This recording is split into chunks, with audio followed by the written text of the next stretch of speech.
Hello বন্ধুরা, আমি Priyanka, better beginning by প্রিয়াঙ্কার আরও একটি নতুন ব্লগে তোমাদের সকলকে অনেক অনেক স্বাগত। লাস্ট উইকেন্ডে আমরা বেরিয়ে পড়েছিলাম সবাই মিলে একটু ঘুরতে। আমরা মানে আমার মা, বাবা আর আমরা তিনজন গেছিলাম পাটুলিতে। তোমরা নিশ্চয়ই পাটুলির নাম সকলেই শুনেছ। গড়িয়ার ওদিকে পাটুলি ঝিলপাড় বলে একটা জায়গা আছে, যেখানে ভীষণ সুন্দর একটা পার্ক মতো রয়েছে। পার্ক বলতে বসার জায়গা, খাওয়ার জায়গা, সবাই মিলে খায়, বসে, এনজয় করে। তো আমরা এসে সেইখানেরই একটু ভিডিও তোমাদের সাথে আজকে শেয়ার করছি। খুব বেশি ভিডিও নেওয়া হয়নি কারণ সেদিন বেশ ভিড় ছিল। আর এই যে দেখো, প্রথমেই আমরা গাড়ি পার্ক করে এই জোনটা দিয়ে হাঁটছি। এইখানটায় প্রথমেই রয়েছে সব ফুড স্টলগুলো, সব খাবারেরই জিনিস রয়েছে। মেয়ে প্রথমেই বায়না করলো মোমো খাবে, তাই জন্য ওর বাবা লাইন দিয়েছে মোমোতে। আর এখানে মোমো ছাড়াও তুমি বিভিন্ন ধরনের কাবাব, বিরিয়ানি, চাইনিজ আইটেম সব কিছুই পাওয়া যায়। আর এখানেই রয়েছে সেই বিখ্যাত দোকান নচিকেতার চা। তো ওখান থেকে আমরা চা খাইনি কারণ দোকানটায় খুবই ভিড় ছিল। তারপরে আমরা ওই ভিড়টা সরিয়ে আরেকটু এদিকটায় চলে এলাম। এখানটাই লেখা আমার ভালোবাসার পাটুলি। সেখানেও অনেক বসার জায়গা করা আছে। এখানে ঘটি গরম চা বিক্রি হচ্ছে। তো আমরা একটু চা খেলাম আর একটু ওই ঘটি গরমও খেয়েছি, কারণ এরপরে আমাদের ডিনার করতে যাওয়ারও প্ল্যান ছিল। তাই আমরা এখান দিয়ে আর বেশি কিছু খাইনি, খালি মেয়ে একটু মোমো নিয়ে খেয়েছে।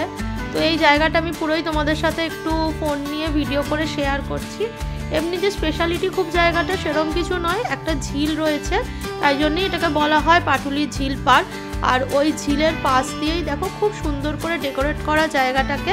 সবাই এখানে বসে গল্প করছে নিজের প্রিয়জনেদের সাথে, বন্ধুদের সাথে, রিলেটিভসদের সাথে, মা বাবার সাথে। খুব ভালো জায়গা, সবার গেলেই খুব ভালো লাগবে নিশ্চয়ই। পুরো জায়গাটারই আমি একটা সুন্দর তাই ছোট্ট ভিডিও করলাম। আর এখানে দাঁড়িয়ে আমি মূর্তিগুলোকে দেখছিলাম। এটা একটা স্ট্যাচু টাইপের, তখন আমার হাজব্যান্ড এই ভিডিওটা নিয়েছে। আর এদিকে দক্ষিণেশ্বরের একটা সুন্দর মেমোরিয়াল করা রয়েছে, রেপ্লিকা। তার পাশেই একটা ঘোড়ার গাড়িতে রামকৃষ্ণদেব যাচ্ছেন। খুব সুন্দর সব জিনিসগুলো সাজানো। তোমরা অবশ্যই একবার এখানে এসে জায়গাটা এক্সপ্লোর করে যেও, নিশ্চয়ই ভালো লাগবে। তো চলো, আমরা এখানে 1 ঘন্টা মতো বসে নিয়ে একটু চাটা খেয়ে তারপরে আমরা যাচ্ছি, কারণ এরপরে তো আমাদের প্ল্যানিং আছে রেস্টুরেন্টে যাওয়ার। অনেকটা টাইমও লাগবে এখান দিয়ে। তো আমরা এসেছিলাম ইন্ডিয়া রেস্টুরেন্টে সেদিন।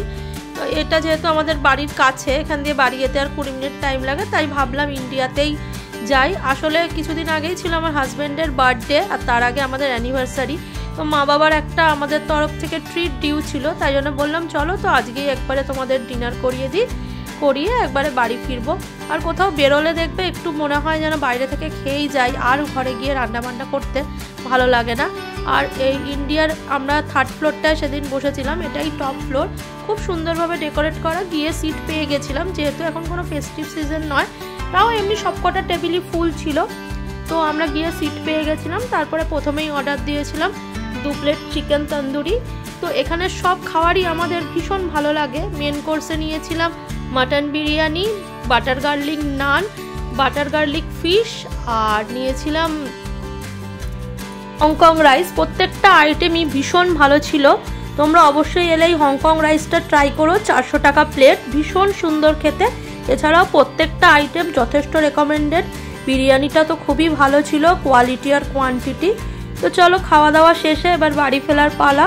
আজকের ব্লগটা ছোট করেই দিলাম কারণ আমার বেশি ভিডিও নেওয়া হয়নি।